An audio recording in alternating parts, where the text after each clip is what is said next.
There was nothing like mama. He was just mute.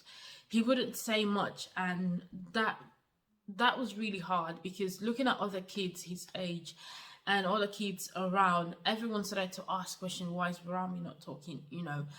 And as a mom, as a mom working as a first time mom, this was really hard, because there was a lot of guilt. Oh, did I go back to work too soon? Or was it anything I did?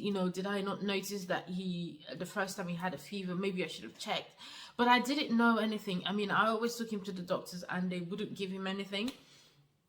Anyway, so this consultant said to me, oh, there are 3 procedures we can do, because your ears, your nose, and your throat are all connected.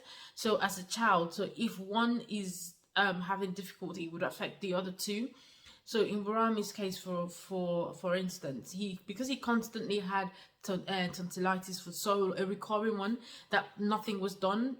He wasn't given any course of antibiotics.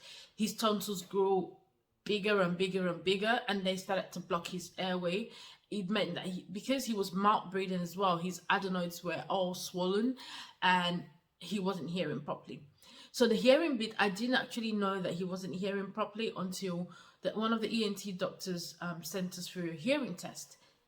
And then the pin kind of dropped that all this while Rami hadn't been hearing anything that we were saying. No wonder he wasn't saying anything, because he didn't hear what we were saying. That was another journey on his own. He was recurrent hospital visit. At a point, he had to have a hearing aid. I mean, that's further down. Anyway, so we see this consultant. She decides to do the procedure. We agreed to the procedure because I thought this child is suffering too much. She does the procedure, but was very careless when she did the procedure. She didn't take out all his tonsils. So it meant that, and also when I left the hospital, I didn't know what to do afterwards. I wasn't told anything. I remember the nurse telling me to just go and get painkillers after, like when I left the hospital. But there was no sort of antibiotics. Usually if your child has tonsillectomy, you must insist before you leave the hospital. If your child ever has tonsillectomy, that procedure, or adenoids taken out, or grommet, before you leave the hospital, I can't stress this enough, you must emphasize that you're giving antibiotics, eardrops, especially for a child who has grommets in. And by the way, grommets are just very tiny plastics that are put in kid's ear, and that will just basically drain the fluid that stays behind their ears when they go through this episodes of tonsillitis, and mouth breathing and constant fevers and all of that. So he had that, but there was no aftercare. We didn't know what to do, and 48 hours after the surgery, we're back in hospital because his ears started whipping. He had ear infection because we didn't have any antibiotic drop just to like put it into his ears to ease the healing process. So if there's any other thing you hear in this video, there's one thing you pick out of this video. If your child is suffering in any way, shape or form with all of these symptoms that I've talked about, and you feel that, not that you feel you're about to have this procedure, please do not leave the hospital without requesting for this. Because this was the beginning of another journey that we faced, which meant that he lost his hearing for a period of about 3 years. So basically, for 3 years of his life, he wasn't hearing what we were saying. So he wasn't saying anything. He at school, he would always, be the kid that would, shout out during lesson, and that wouldn't sit still. That was just basically, just imagine if you're not hearing what people are saying to you properly, and you're asked to respond. So obviously, the frustration of not hearing just meant that he was kind of disruptive in school and all of that.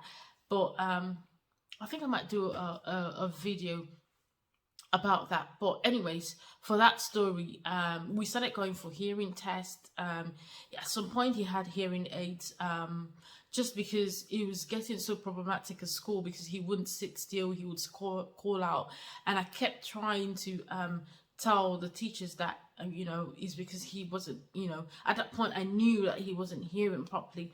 So that was another struggle, just dealing with that, with school and all of that. And so back to the story. So she did the procedure but didn't do it properly. So that means he had, once he had this infection, it was constant recurring infection for about 3 years. So now he gets to 4, and he's ready to go into school, and his ears are still constantly whipping, and he still can't hear properly. He still has the tonsillitis very often.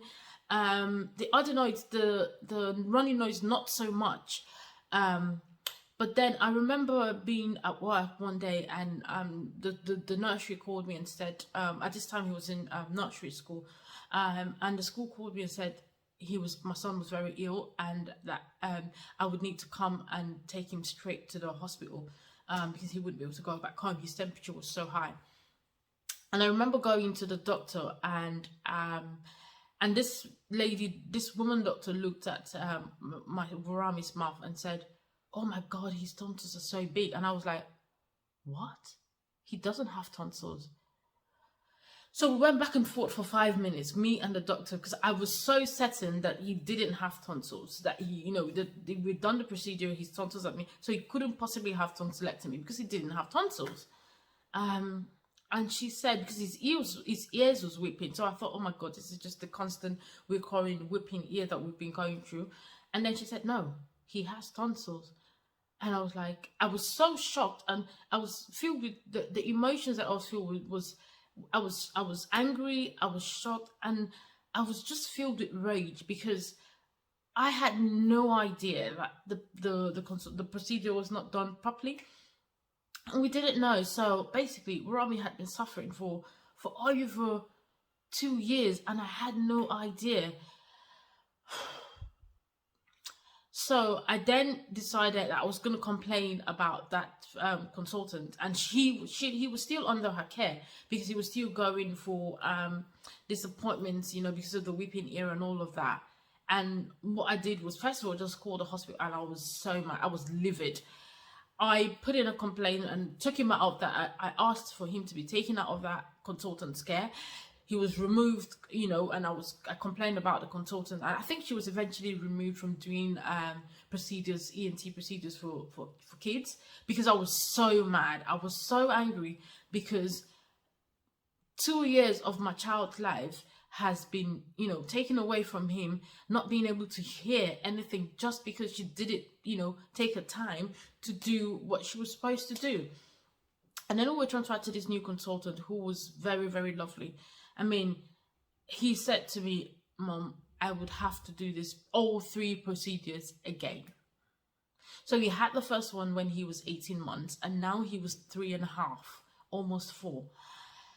And he said, I would have to do tonsillectomy, adenoid, and take his adenoids and put in another grommet, because the first one had fallen out anyways. And I was like, no, you're not doing that again to my child. And he, after a lot of visits and a lot of talking, and he sat me down and he said to me, I know you've been betrayed. I know you've been hurt. I know that your son has not been looked after properly. But I promise you, the only way to get your child better, to get your child's hearing now that it's still early, is for me to do these 3 procedures again. And that was when I broke down, and I said, this child has already been through so much surgery. Why does he have to do this again? And anyways, I ended up letting the consultant do the surgery again. And I think that was the most important decision that I made for my son. I think that was the best decision that I made. Just coming round to being able to putting aside the guilt and, you know, the anger and everything, other thing that was happening, allowing that procedure to go on was actually so helpful, because after that procedure, my son was a different child. He started talking, he was hearing properly, he didn't need the hearing aids anymore. He was better in school, he was doing so good in school. I remember him changing his school, and one of the teachers said he wasn't going to be able to pass the phonic test, and you know, that broke my heart, because obviously he had been going through all of this surgery and all of these hospital appointments. We were constantly day in day out in hospital, ENT, for I think for 4 years or almost 5 years. It was constant hospital appointment, surgeries, hospital, surgeries, hospital, surgery, hospital. I mean, it was a very trying time, and in the end, you know, his hearing came back to normal. His nose dried up. The tonsillitis stopped because he doesn't have any more. He doesn't have tonsils. And yeah, so I mean, this is a very long story. I probably would need to do another video of I mean, the emotions that we felt, what we did when he wasn't talking, the speech therapy, how we dealt with him hearing, using hearing aids. But what I wanted to share in this video was basically to help someone out there, because I know, like, you know, especially like we people of color, especially like, you know, I would say like Nigerians, we never talk about all of those things. Nobody tells us any of those things. And in fact, I know that there are a lot of people still that don't know anything about tonsillectomy, don't know anything about tonsillitis back home. A lot of people see kids, and the kids are struggling, the constant runny nose and all of that, and we just think, oh my god, this child is always ill. Or maybe you go and the doctor is, oh yeah, he's gonna be fine. No, don't take that. You need to be able to ask questions. You need to be able to ask them, can you check his tonsils, can you check his hearing, can you check his adenoids, can you just make sure that if you have a child suffering with recurrent runny nose, always mouth opening, not sleeping very well, snoring, and sometimes maybe the ear ache and the ears are constantly whipping, and the temperatures are always like skyrocketing high when they have these symptoms, please make sure you seek for help. ENT doctors are not normal doctors. They are not the general practitioners. So sometimes you might go to a general practitioner and they wouldn't check all of these. They don't know how to deal with ENT issues in kids. So please ask to be referred to an ENT doctor. I promise you, you'll do that child so much good, and you would, you know, eliminate years of possible hearing loss or speech loss or delay in that child if you insist and impose that your child is referred, just if not for anything, just to eliminate these three things, because all three of these, your ears, your nose, and your throat, they're all, you know, linked together, and something happening to one affects the other two. So please check your child for growing glands. Ask your doctor to be referred to for a hearing test, for the tonsils to be checked, for the adenoids to be checked, just to eliminate it.